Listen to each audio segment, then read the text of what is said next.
I love me some Devin Townsend project. So, speaking of which, Hatman and I have some fun reviews. I've got an album review for those of you who are metal fans. Hatman will be reviewing some weeb shit, plus we'll be talking, or rather, making fun of game journalists. My name is Micah Curtis. Alex Alpin, also known as the Hatman. Welcome to Micah and the Hatman, live.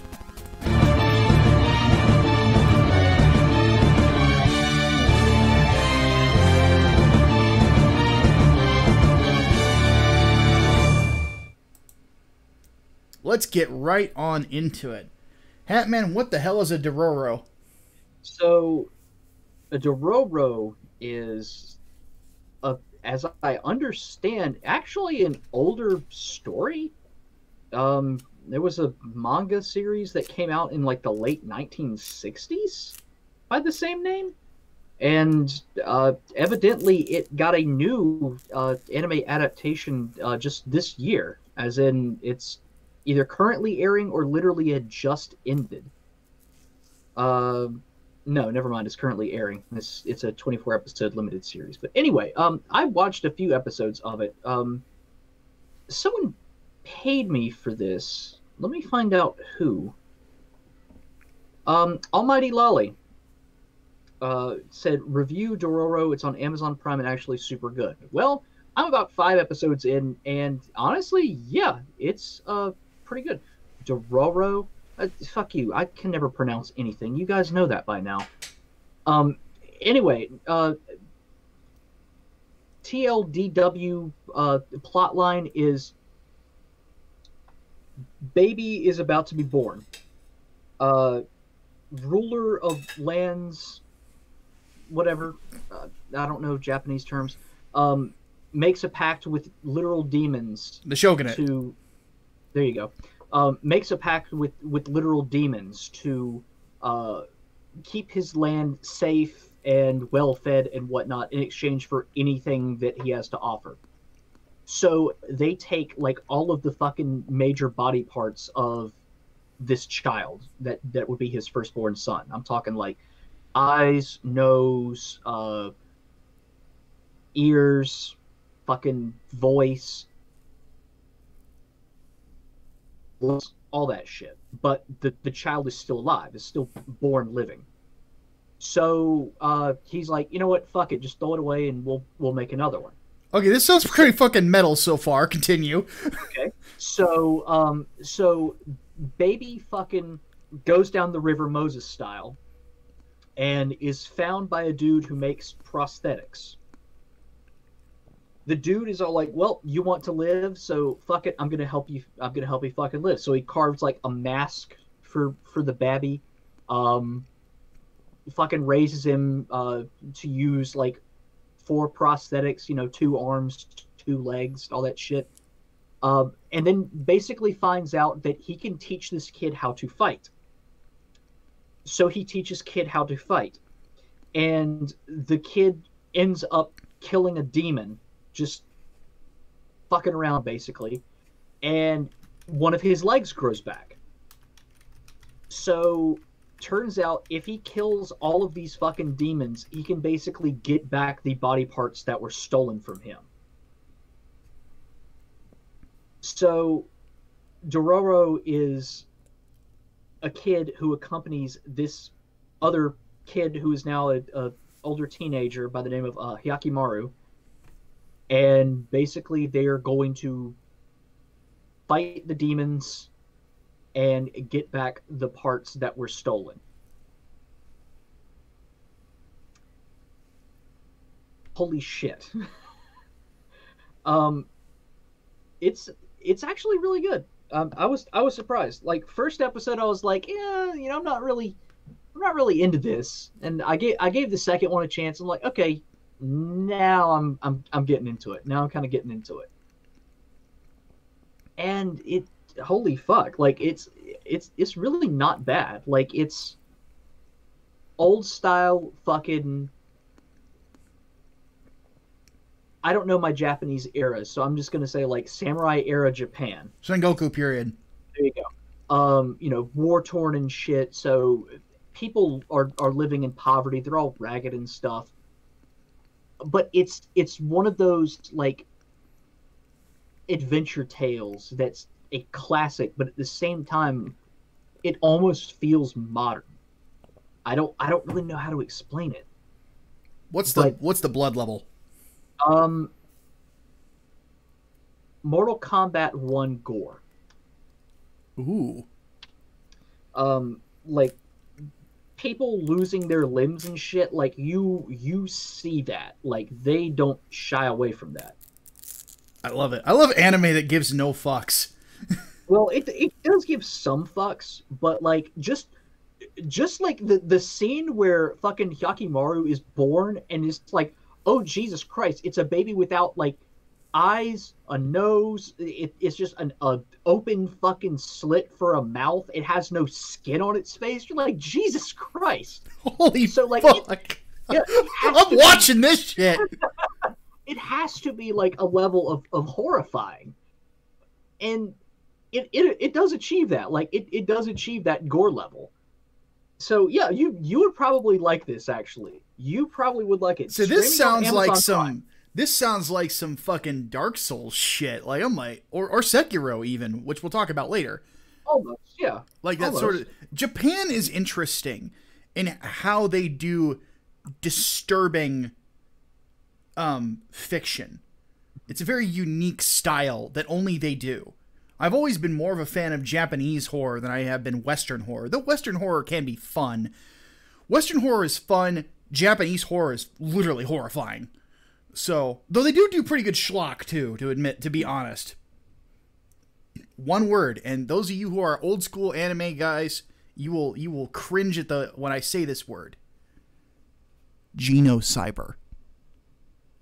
Watch the chat go, oh shit. Yep, lost me on that one. Don't look it up. Gonna look it up. Oh, Hatman. But anyway, so what? Anything else to add on this one, Hatman, or are you ready for your final, or to give your final review? Oh, like I said, I'm only 5 episodes in on this one, but first impressions? I like it. Okay. Thumbs up. I like it. Oh, okay. I know what you're talking about now. I know what you're talking about. Yeah, Genocyber's jacked up. Okay. Yeah, this ain't. Then you guys, some of you guys would in the chat would be surprised at some of the old school anime that I have seen and actually really enjoy. Yeah, this is like old school fucking Guro shit. Oh yeah, like that's the like stuff that like is like B tier, like when it comes to the gore in Genocyber. It's like, and I'm pretty sure there's some fatalities in Mortal Kombat that ripped off of Genocyber. Though, granted, and this is how crazy my Mortal Kombat knowledge is, Li Mei's fatality in Deception is literally Kenshiro, like Fist of the North Star stuff. The only thing she doesn't go is when she does it. Though if she did, that would be awesome. You are already dead. Yes. I really wish that they would bring back Li Mei just to have her do that in a Mortal Kombat game and have her only speak in Japanese and say "Omae wa mo shinderu," because she was basically a female version of Kenshiro in Deception. But yeah, I love that fucking like old school give no fucks kind of anime between like what's another really good one? Demon City Shinjuku, obviously the Devilman OVAs. There's, of course, I mentioned Genocyber. There's Bao. Bao is another really good one that gave no fucks. Bao is saying you don't Google Genocyber. Yeah. Motherfuckers, you have no idea what kind of gore I can tolerate. Yeah, Hatman used to read B, like old B, like the B when fucking like gore was on the front page just to keep the normies out. Yeah. So. But yeah, I will definitely. MD Geist is another one. Violence Jack. I've seen all the OVAs. Like, it's I loved that old school like hardcore fuck off anime. Ninja Scroll is another really good one. The original Vampire Hunter D. Bloodlust is good too, but it's a lot less violent. But yeah, let's go ahead and move on to my pick of the week. So I have not had the chance to do an album review in a while, and oddly enough, the last album I'm pretty sure that I reviewed on this channel was Devin Townsend, and it was Transcendence. So let me put it this way. So Devin Townsend is a weird artist. He has been in... He started out as a vocalist for Steve Vai's solo band. Then he broke off from that and started Strapping Young Lad. Then he did a solo album. Then he started another band called the Devin Townsend Project. So basically he has been spread along 3 bands. He doesn't do anything with Strapping anymore. So Strapping broke up. But now he's got the Devin Townsend Project, which is a band, and then Devin Townsend, the solo stuff. So, very confusing. This is a solo album, basically. So, the Devin Townsend's the Devin Townsend Project is a metal band, prog metal. This album and some of Devin's solo stuff is pretty much straight progressive rock. And this one, this album I've been looking forward to for a bit. Just because of how different it is. Because Devin is one of those weird guys that can write a song that seems to transition genres and still be interesting to listen to. The only other band that I know of that can really do it well, and do it well, is Dream Theater in their prime. So when I picked up Empath, I wasn't really, how do I put this? I wasn't sure what to expect with it. Because some of the things that Devin had said made me wonder if he was losing confidence in himself. Because he flat out said, if this album does not do well, the overall record label that, you know, employs him is going to drop him because of how much money they've spent on him. Which is part of the reason why I say, don't pirate music. And if you like an album, buy it. Because, look, I understand nobody likes record companies. Record companies are fucking sleazy, etc., etc. But it does affect the artist. And Devin Townsend's a really good example of that. He's a small-time artist. He's not big, you know, like, he plays clubs here in the United States. He's bigger in Europe than he is over here, which is the same for a lot of metal bands these days. And he's one of those artists that has been really hurt by piracy, where you see on social media and all this stuff, he gets all these likes and all these views and all this stuff like that, but nobody ever buys the albums. Now, for the album itself, it's very avant-garde in a lot of ways. It's one that's high in energy, seems to shift genres quite a bit, from rock to metal to different types of stuff, but still maintains Devin's sort of wall of sound feeling. It really still feels like almost a rock opera vibe, in a sense. And I am a big fan, that's why I like Devin Townsend so much, is because the whole idea of a rock opera doesn't really seem to appeal to that many people anymore, but it does to me. And his ability to bring forward that sound, his production style is something that is unparalleled in rock and heavy metal. Best tracks on this one probably would be, and I've got the album over here on my other computer because I was listening to it before the podcast, would probably be Evermore is easily the best track on the album. I would also say that Spirits Will Collide is another really good one. The only issue that I have with it is that the song Why on the album is very weak, but the rest of the album ends with some like epic songs. There's a song called Borderlands, 11 minutes. Then you get a 2-minute, 46-minute break with a song called Requiem, and then there's a 23-minute song at the end. It is a good album if you're really into progressive metal and progressive rock. If you're not, though, it's probably not the thing for you. What I would ask you in the audience to do is to listen to the 3 songs that are on YouTube, which would be Genesis, Spirits Will Collide, and Evermore. Listen to them. If you like those songs, you will really like this album. It's only $10. Seriously, listen to those songs. If you want me to link them, just hit me up on Twitter and I'll put them on there. Or if Brainbox wouldn't mind linking them in the chat, Brain, poke, then feel free to go ahead and do so.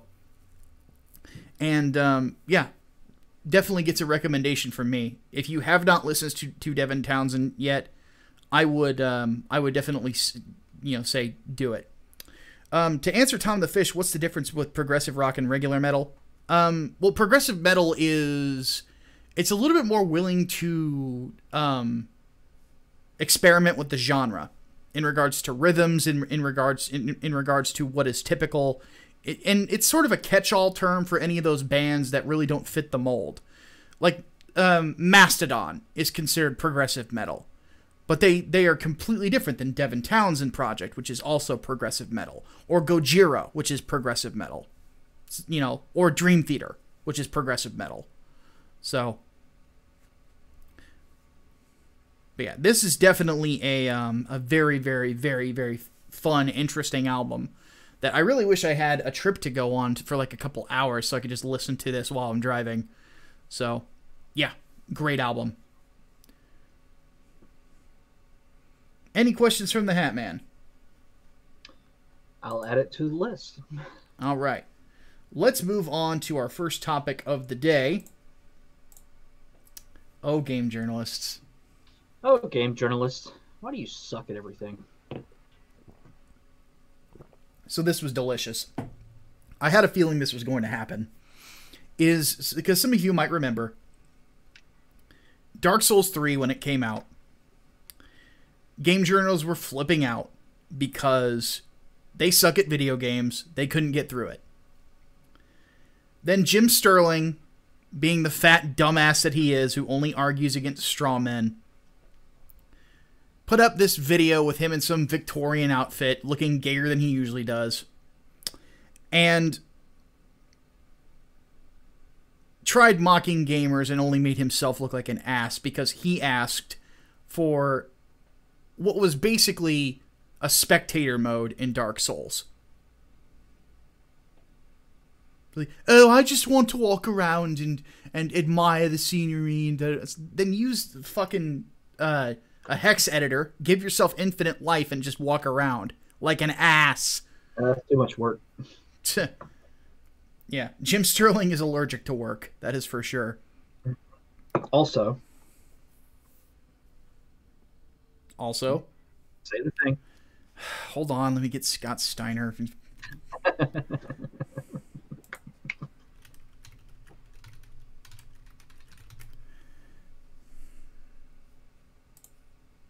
He's fat! There. So, okay. But needless to say, though, it is happening again with Sekiro Shadows Die Twice, which admittedly is harder than Dark Souls 3.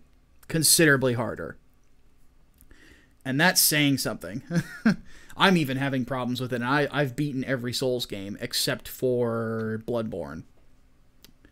No, I haven't beaten Demon's Souls. So I've beaten the Dark Souls series, all 3 games.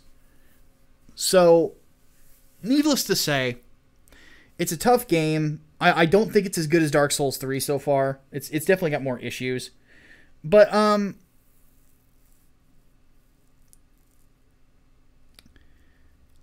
even so, some games just aren't meant to be easy. Devil May Cry, even on normal difficulty, is challenging. Or Devil May Cry 5, rather. And the simple fact is that we constantly get from game journos and people in the progressive media constantly telling us that, oh, some things just aren't for you. Nah. Well, guess what, guys? Some things just aren't for you either. Finesse. Because part of the story of Sekiro and the Dark Souls games is suffering, is death, constant death. And in Sekiro specifically, you have to decide whether or not you are going to damn the world by continuously reviving yourself and making the whole world sick and die. So it is a unique part of the game where they have tied death into the mechanics and the storyline. That is why it is so difficult. That is why it is the way that it is. But some people don't want to admit that because they don't like losing. Well, get over it. If a game developer does not want to add in difficulty levels to a video game, he doesn't fucking have to. It's his art. It's his truth. I'm gonna use every single fucking progressive term against them that I get the chance to. But yeah, like it's almost like they want their jobs to be easier. They want games to have this. They want games to not even be game anymore. They want to just be like interactive art pieces that they can, just wander around, just experience the story, man. It's like, just watch a Let's Play, for God's sake. Yeah, exactly. If you don't want to put any effort into it, and this is their job.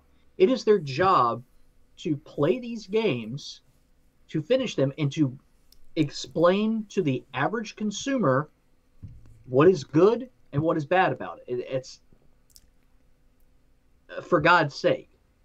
Like, you don't have to be an elite fucking gamer. You don't have to be a goddamn MLG just to do it right.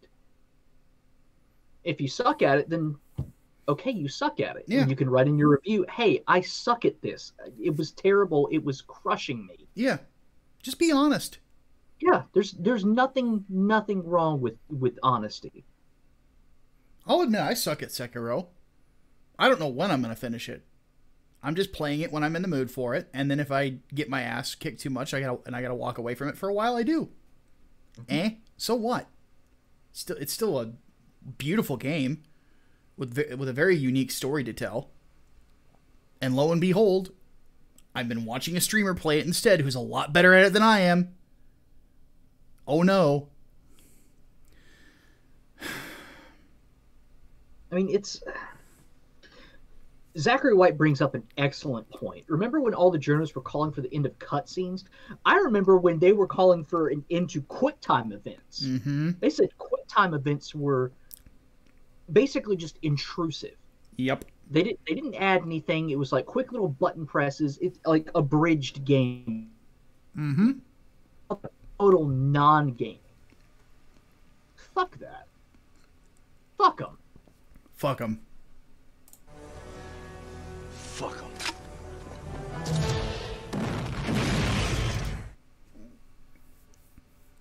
Needless to say, it is incredibly pathetic. They were flipping out about video games that let you skip gameplay, and now they want to do that. Like, seriously, this is ridiculous. What are you even doing here? Where's my Sharpie? Do I even have my Sharpie? I don't know. Yes, I do.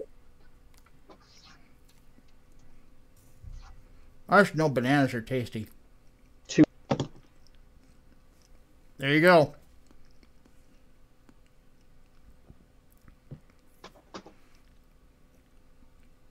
Get good and learn to code.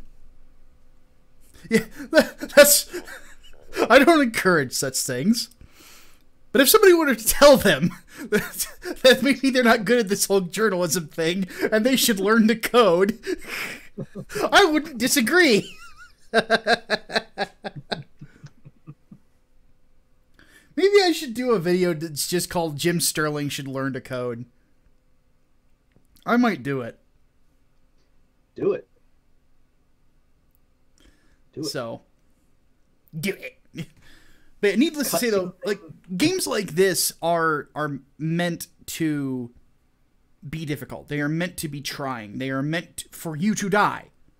It is literally part of the gameplay. And people are too stupid to get it. But this is why game journalists are fading and people just watch YouTubers instead to get their news.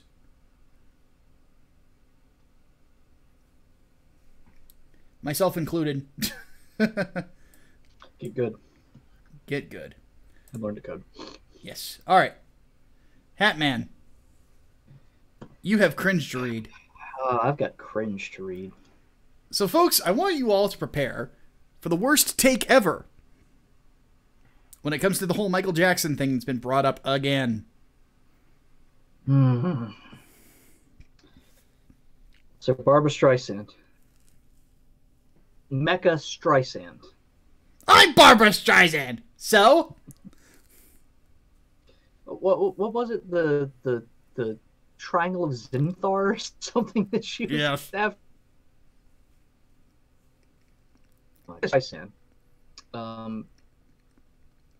had a very scorching hot take on Leaving Neverland documentary, the documentary that alleged that Michael Jackson had been grooming and sexually abusing children, basically just dredging up that old late 90s, early 2000s. So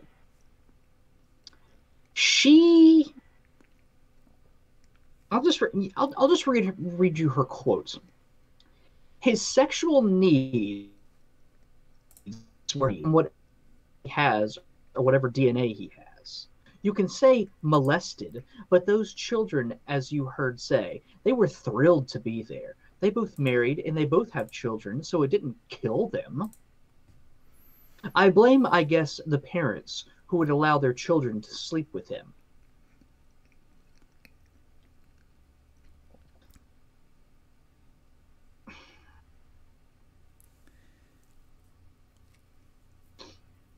You know,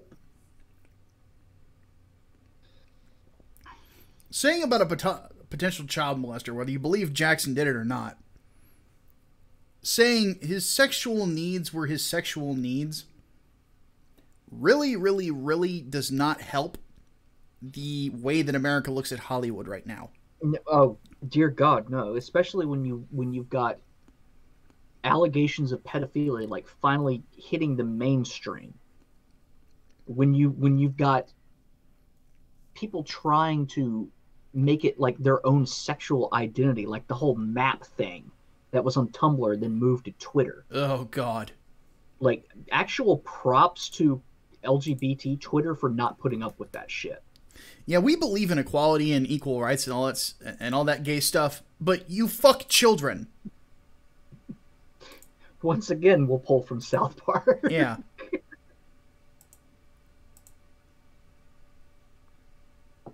Yeah, that is... I don't even really have words. Like, personal level, I think Michael Jackson was innocent. But this take is... Holy shit. Like, how?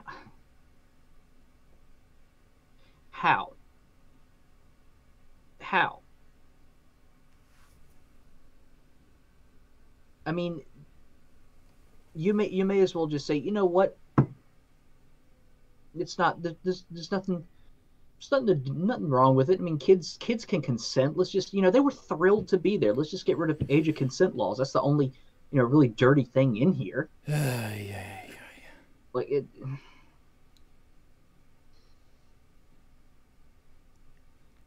It reads like something straight out of fucking Nambla.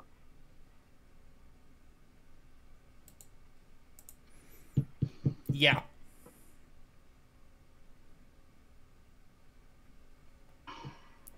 We have a button. That button? And it doesn't get used enough.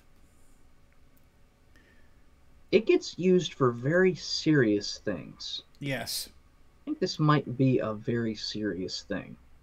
I agree.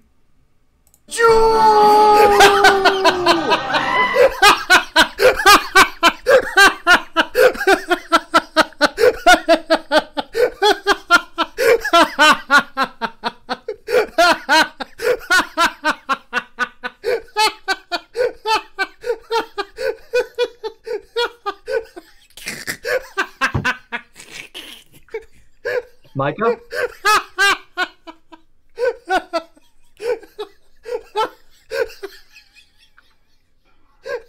Micah? I'm like, fuck it, why not? Micah? What? You know Barbara Streisand is Jewish, right? Yes. That button was meant to make fun of Dick Spencer, not to try and emulate him. I'm not trying to. I'm just like, you know what? I want to hit the Jew button and fake everyone out. Oh, God. No. No. This is the button. Right here. Everyone shame the Hatman! Shame! Shame! Shame!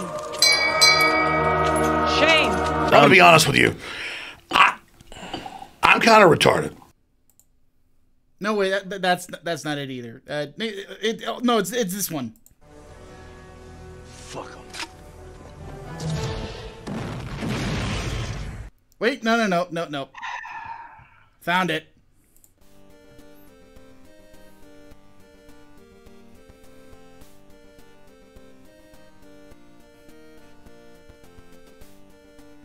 We have arrived, and it is now that we fulfill our charge. In fealty to the Lord our God, and by the grace of his throne, I declare exterminatus upon whatever scumbag we're declaring exterminatus on today. I hereby sign the death warrant of an entire wherever, and consign 1,000,000 souls, maybe, to oblivion. May imperial justice account in all balance. The Emperor protects. Deus vult, Deus vult, Deus vult, Deus vult, Deus vult. All right, now for our final topic of the day. So, Chuck Wendig is a terrible writer. And beyond that, Chuck Wendig got fired for being an asshole.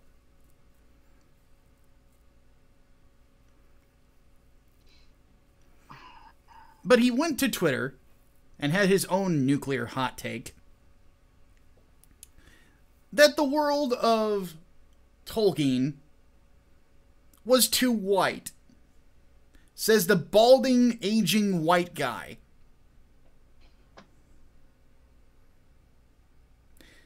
Keep in mind, folks, Chuck Wendig is such a bad writer, he killed the same character twice because he forgot he killed him off the first time.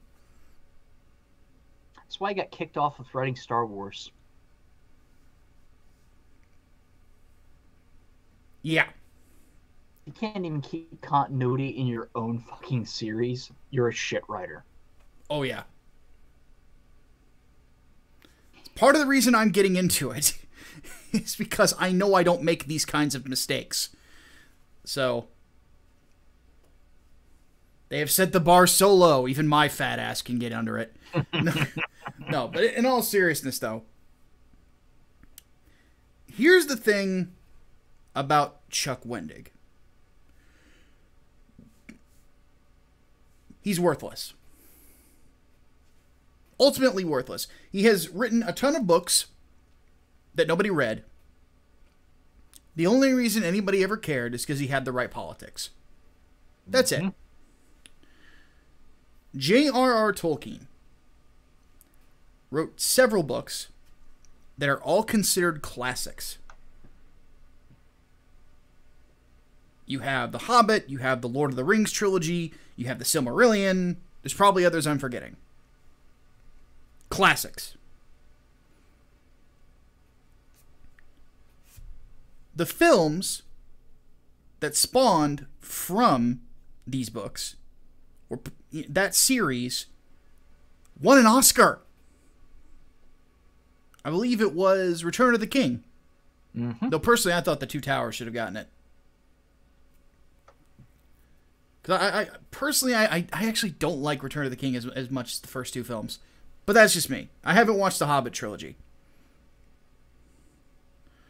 But, and honestly, I kind of agree with the scene in Clerks when it comes to the ending of Return of the King. That it just keeps ending. The whole Lord of the Rings trilogy is just a whole lot of walking.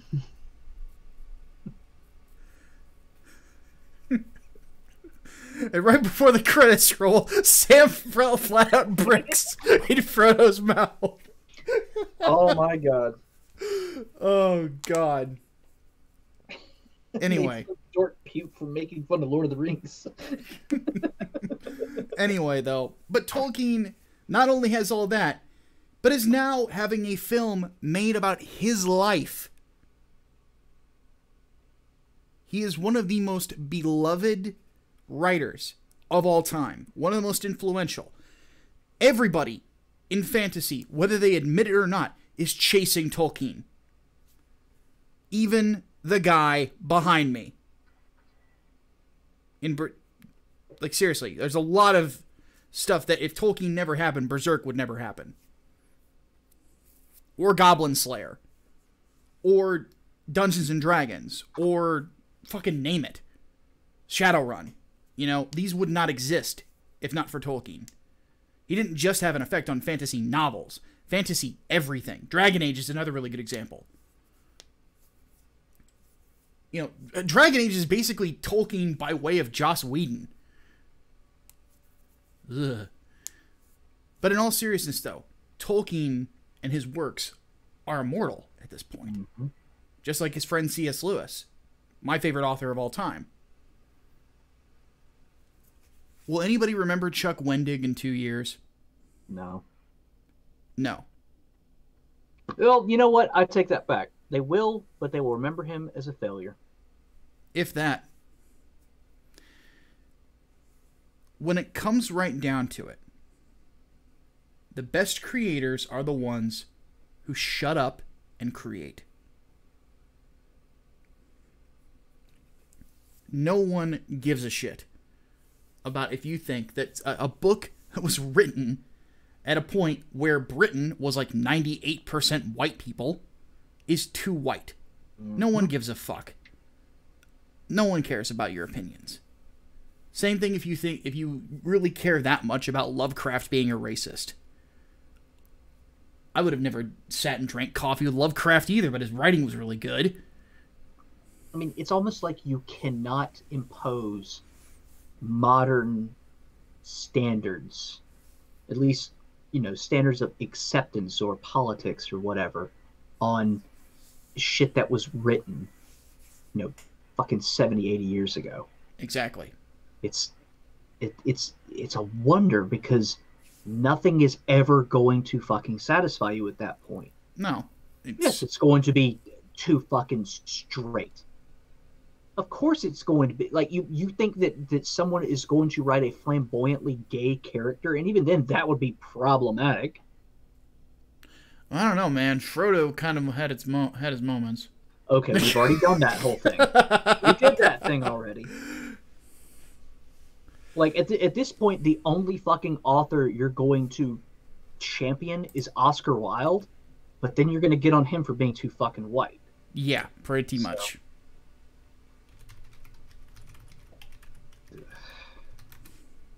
Also, I find it funny that Wendig tried to walk it back a bit by saying, I don't write or read the genre, so I'm kind of in somebody else's territory.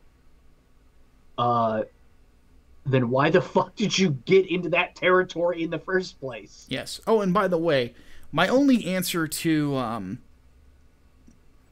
the idea that Tolkien was racist for the whole thing with orcs being treated as not human First off, they aren't, and second is this.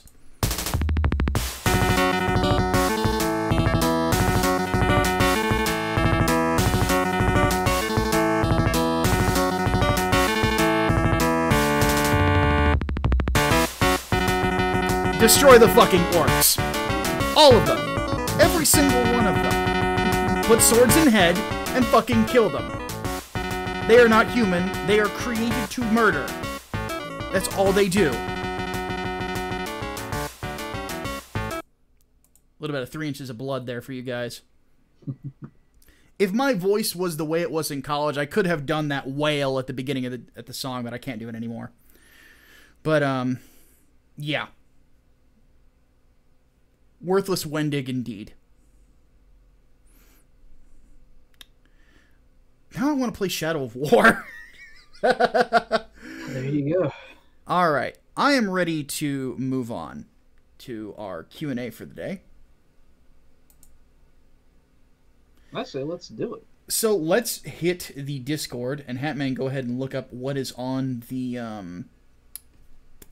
whatchamacallit, on the Twitters. So, first question's from Black Comet, says, with the controversy with MK11 and everyone losing their shit over them covering up their female characters, claiming it's because of SJWs, even though, like you said before, it's required for the game to be Evo, I'm worried the anti-SJW crowd are becoming like the antibodies of a person who's allergic to pollen, pollen being anything that remotely seems to be SJW, they overreact, etc., etc. Am I too right to be worried about this? Well, we talked a little bit about this. I think that there are some overreactions, but I was actually chatting with Autist Whisperer before the Politics podcast about this too. Some of the remarks that were made by the art director for NetherRealm Studios did come across as very arrogant in regards to like fans who wouldn't like the new art direction. You know, that's not the way you treat your fan base. You know, what I would have said is this, is that, you know, we're taking the art style in a different direction, a much more photorealistic direction. We also want to give them more armor and make them feel more like warriors. And so, you know, we're going to depart a little bit from the older art styles, but it's still going to be classic Mortal Kombat. You're still going to have the blood, you're still going to have the gore, and you're still going to have that sort of, you know, feel of the Mortal Kombat universe. You know, that's the way that I would have put it, but I'm not an arrogant asshole. So I agree with people being upset over that. Do I really mind the art direction? Not really, because they've really been leaning towards this for the last few games. Like, MKX didn't have that many, like, sexy costumes, to be honest. Not in comparison to, like, 9, where Scarlet was basically wearing 2 pasties and a thong. But, ugh, God. But I don't mind that, as long as, you know, you're not, you know, making women look like dudes and making them so androgynous it's ridiculous. Like, then we've got a problem, because it seems like you're afraid of femininity in your characters, and that is not a good thing. 420 gun, and he just gave $5. Let's see here. Load, damn you. What's our take on Rising of the Shield Hero? I still need to watch it. Get asked about this. Damn, everybody really wants... This show must be something if everybody really wants us to watch it that bad. Oh my god. So, haven't watched it yet, but we will... Like, it's still on my agenda. I'm not quite sure if I just want to sit and binge it. But there were certain things in his comments, though, that art director that made no fucking sense. He's like, oh, but they're not going to be in swimsuits anymore. I'm like, dude, there is literally a costume of Jade's in the beta that I saw, that it looks like she's wearing a semi-armored one-piece swimsuit with thigh highs. And Katana still looks kind of like a swimsuit, too. Like, what are you talking about?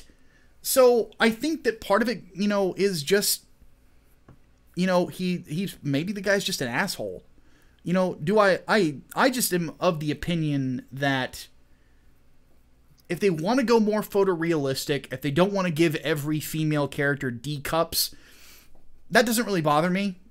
What bothers me is the way you treat your audience. You know, if you're going a different direction art-wise, you have to be gracious about your changes in style. You have to be gracious about the way you do these things. That's called business acumen. And you need to treat your fans well. So, yeah, and like just my thoughts on the game so far, like facial designs and stuff like that. Jade looks good. Katana looks really good here. Scarlet, damn, they took a lot of time with her, and I love her new design because they're making her more of a mage, and she looks more like a mage now too instead of like just another ninja, though she still kind of retains some of that look. I really love her new design. I'm forgetting somebody though, but Sonya, her face could use a little bit of work. So could Jackie Briggs. They look a little too masculine in my opinion. But then again, they had that same problem with Injustice 2 before Injustice 2 launched, and then they tweaked the faces a little bit more. And then, you know, because Wonder Woman's looked really bad. And if some of you might remember when we did Injustice 2 story mode, Wonder Woman looked freaking amazing with the actual game. So, but yeah. So yeah, my whole thing is just like, again, the art design doesn't turn me off of it. I understand the decisions for it because they're just going photorealistic. But if you're going to explain something like that, do it with grace. You cannot treat your fans like this. All right. And then let's see here. Holy Ninja Toe asks, how do you do your rogues gallery for a hero, and how do you do one for a hero team? For teams, it's good to have singular enemies that have an ability to throw that team out of whack. When it comes to a single character, you want to give them obstacles to consistently overcome with that person and constantly test them.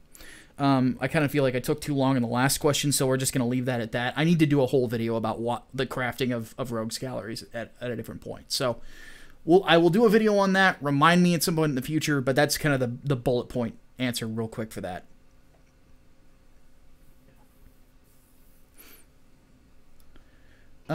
Let's see here. And then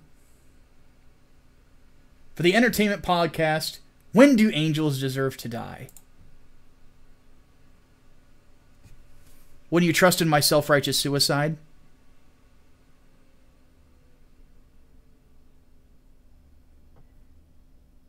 Is that a reference to something that I'm not getting? No. Wake up. There you go. Grab a brush and put a little makeup. How'd you fix to hide away the shake-up? Why'd you leave the kids up on the table? Here you go, creating another fable. You wanted to. Holy shit. Which, by the way, I can. What? There's actually lyrics to that? Hell yeah, there is, dude. I have like it's the not whole. Just mumbling?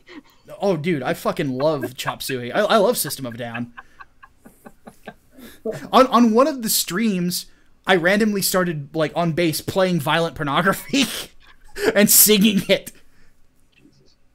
I've always liked Toxicity. That whole album is really fucking good. Yeah. First thing I ever bought on iTunes. Though Mesmerize is really good too. Right. I think I got everything from Discord. So what was the one that we had from the Twitter from our dank horse? We have an email too. Oh. So, questionable weeb friend Chris with a busted computer. Have either of us had the pleasure of watching War of the Three Kingdoms? Basically, think Game of Thrones for China's ye old era. Not bad so far. I have not, though I played the shit out of the Dynasty Warriors games. Yep, I have no idea. I see like War of the Three Kingdoms, and for some reason I think Legend of the Five Rings. But that's Japanese. That's not Chinese. Well, the era is considered the romance of the Three Kingdoms. So, but no, I haven't seen it either. But you have piqued my interest, sir. I got a lot to watch apparently. Dororo, Rise of the Shield Hero, all this good stuff. And why can't Berserk get a decent anime? The great mystery of our time. Mm-hmm. All right, and from our dank horse Elric, what exactly constitutes fan entitlement, and how should authors react to it? Fan entitlement is when a fan thinks that they have the right to tell you exactly what to do with your own art. Yeah. And they think that they know it better than the creator. Yeah, it's the whole bake the cake bigot ideology. Sign the Yowie. Yeah, it's basically that. Do what I demand. You have no creative liberties. You have no freedoms.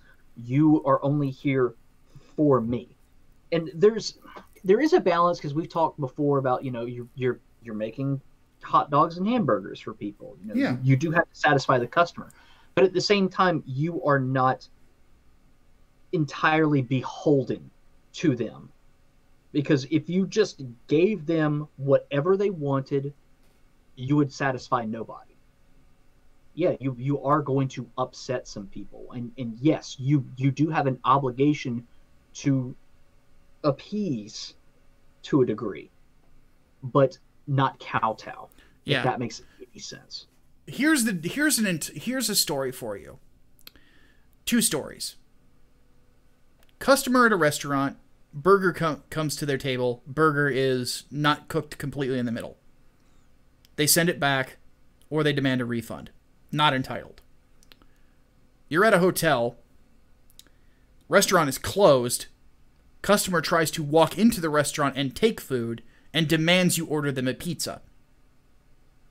The second one did happen to me. I had to physically throw this person out of the hotel.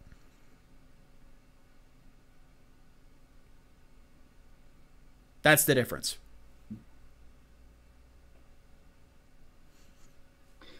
Difference between justified and unjustified entitlement. I would say if you have made some kind of a promise to the And you don't fan deliver base, on it. yeah, and you don't deliver it, like, perfect example is the Mass Effect 3 ending. That whole thing. That was absolutely justified. The backlash to that. I mean, they specifically said, it's not like you're going to get an A, B, or C ending. And that's exactly what they fucking delivered. Yep. Unjustified. You got hippie, fascist, and sensible. Yeah, pretty much.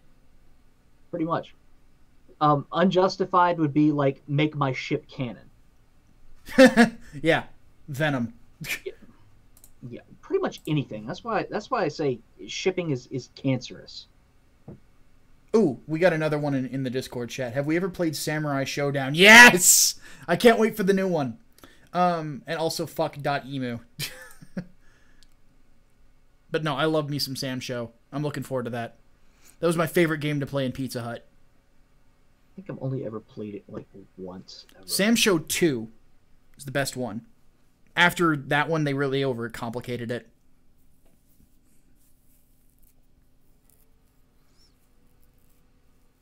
Was it 1 or 2? I don't fucking remember.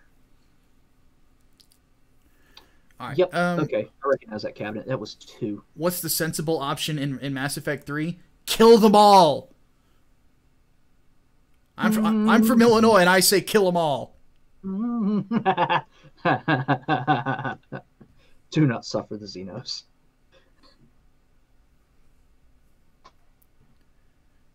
It's like, oh no, you might lose Eva. Oh no, I might lose Eva. It's not like she's a machine and I can't rebuild her.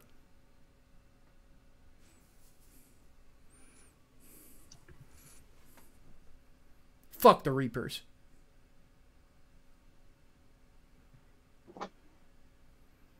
I swear to God, man. I think this is part of the reason I don't fear the eventual robot takeover, is I would probably end up the one who goes full on John Connor.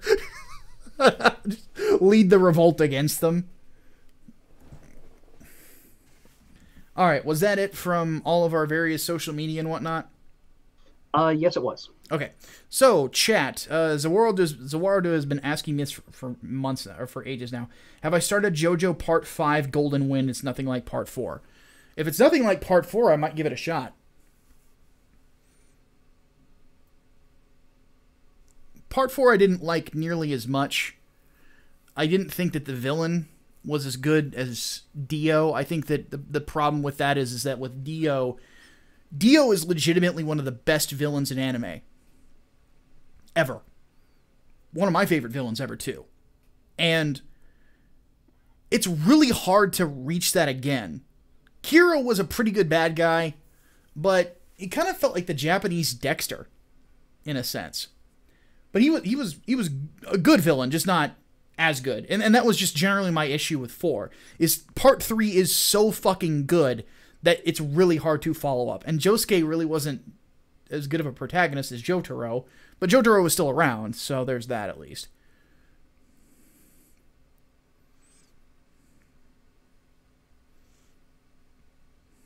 it gets really gay. Dude, you don't get any gayer than the Pillar Men. Seriously. Need I remind you of when, not WAMU, when ACTC lost his arm? So.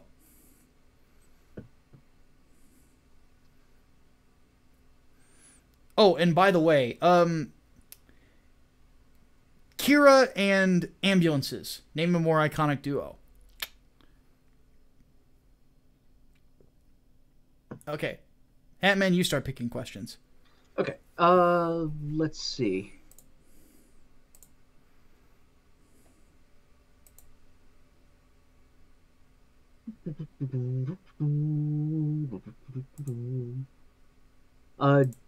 Koopa's Revenge Home asked, did we see the Wolfenstein trailer? Also, would it be okay if I shilled something in chat?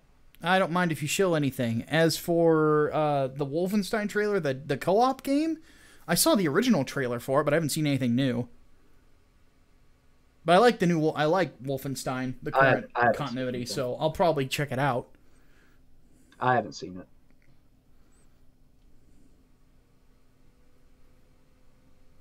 What else we got?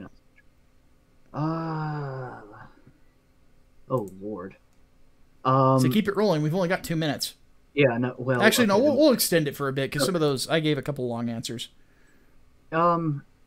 You might know this one better. I don't really have anything on this one, but you might. Crystal Wing asks, I'm thinking of writing a fantasy story where the main hero is a necromancer. Any advice for writing necromancers as opposed to normal mages in both personality and power set? I've got nothing really to contribute there except consider the morality of raising people from the dead. In which case, I would say read Doctor Strange. There you go. I really have never written a character like that as a protagonist or even thought of it. I really can't help. I'm sorry. What else we got? Micah Clark asks, have we ever watched Lupin the Third? Yes. Lupin the Third. Yeah, back when it was airing on Toonami, like way back when. Oh, yeah. Or was it Adult Swim? It's Adult Swim. Probably, either way. Either way, yeah. Isn't there a new movie coming out soon? I thought there was one already out. Maybe it is. I don't know. Yeah, no, it's a fun series. Gojira asks, do you think there's an inherent problem with portraying women in fight scenes, i.e. it's uncomfortable seeing a woman get punched to a bloody pulp even if she wins the fight? Yes, I do think generally, especially with men, we don't usually react well to seeing such things. So, yeah, I just think it's an instinctive reaction that part of us that wants to protect a woman, you know, which is part of evolution, you know, is you know, to kind of lurch whenever we see that sort of thing. I'll even admit, like, whenever I see a woman die in fiction or things like that, it really does make me uncomfortable. So, honestly, it doesn't really bother me. Like, if anything, it's surprising just because of how it doesn't happen as often. But I think that's just because cultural standards and shit. But it doesn't particularly bother me. I mean, if anything, it's like, okay, yay, we have equality in violence. Micah, you'll be better to answer this one too. Hardboiled Entertainment asks, I and some associates are planning out a comic series project that we want to bring to Comicsgate. When would be the best time to pitch it to the community? My best advice from my personal experience has been not until you know it's actually going to get done. Like it's like your artist is telling you, I'm almost ready to put this on crowdfund.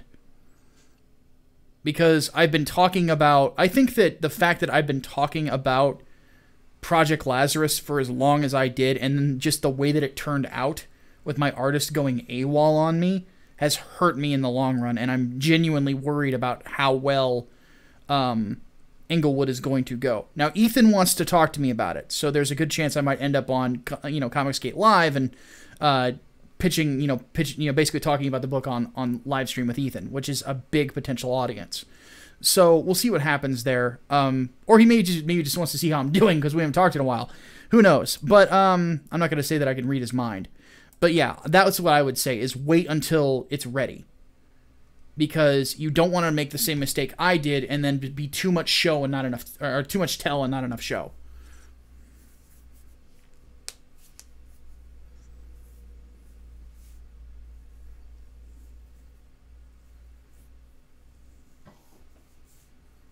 Okay, let's see. Though I will say this, I am pretty confident that Project Lazarus will probably get funded. I just, I kind of wonder if I fucked myself in the long run on that one. Not Project Lazarus, but Inglewood will probably get funded, but we're not asking for that much either. Yeah. Let's answer this one for last one. What do we think about FX from 420 Gunny Inc.? What do we think about FX making Why the Last Man into a TV show next year? What? Yeah, well, I heard that it had been in development hell for a while, but I guess they're actually fucking doing it. In current year?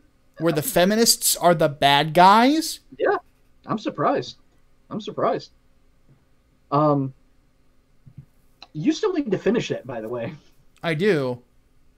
You really fucking do. I'm all for it. I'm all for it.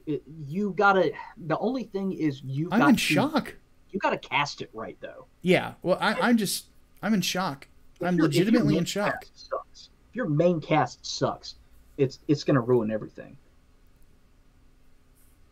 Oh. I am legit. Like who's the show? Who's behind it? Who's directing it? To the Googles. Like, is it Kurt Sutter? Like, because he's the only person I can think of who would have the balls to do that. Because sometimes with Sutter, I genuinely wonder if he just does not give a fuck. Michael Green is showrunner. Doesn't sound familiar. Because there's that, there's...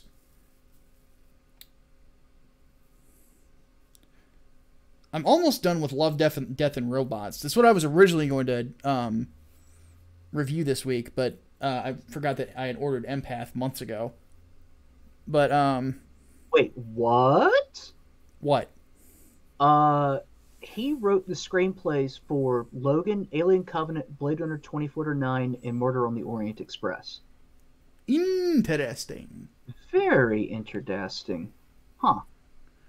But anyway, yeah, that's pretty awesome. But yeah, it's like, what was the other show that I needed to watch as well now? I completely forgot it. I'll remember it later. So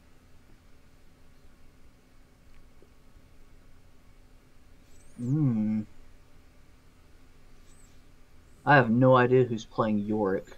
I do not recognize that name at all. All right, one more question, Hatman. One more. Okay. Oh wait, Lashana Lynch is 355. Hatman, stay on target.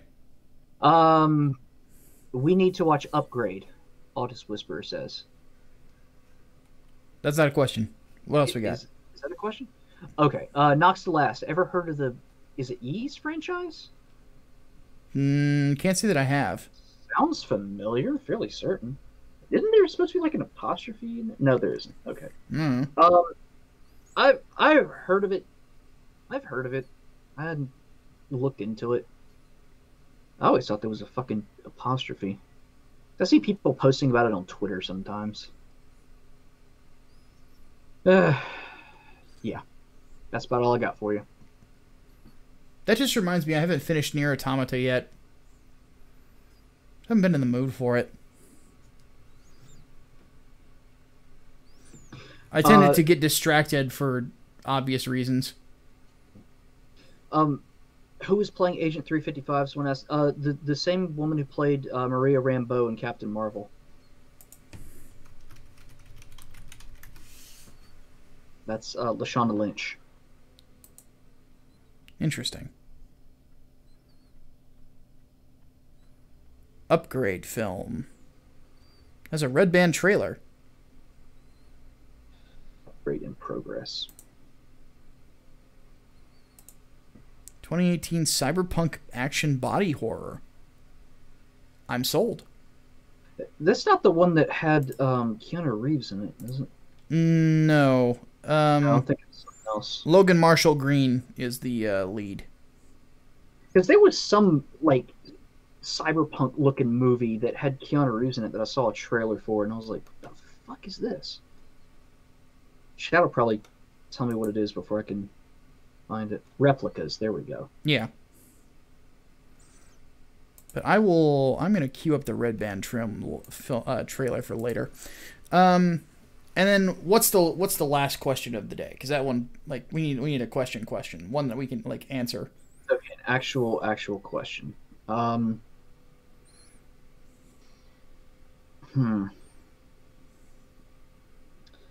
Okay, Kelbach asks, if the God Emperor of mankind was a real person and he did what he did, what would your thoughts on him be if you know what you do now?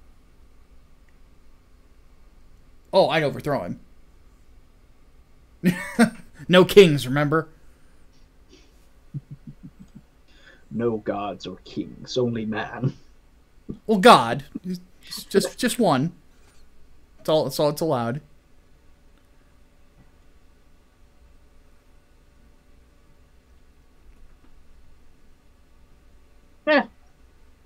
Okay. If you do watch the trailer for Wolfenstein New Blood, please, for the love of God, film it. Why? No. Is it bad? Oh, no. Would someone tell me? I have no idea. I haven't watched it, so. God damn it, Hatman.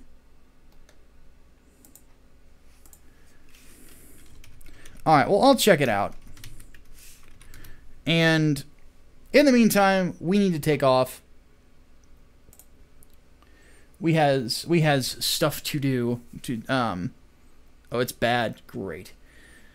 So, Hatman, any final words?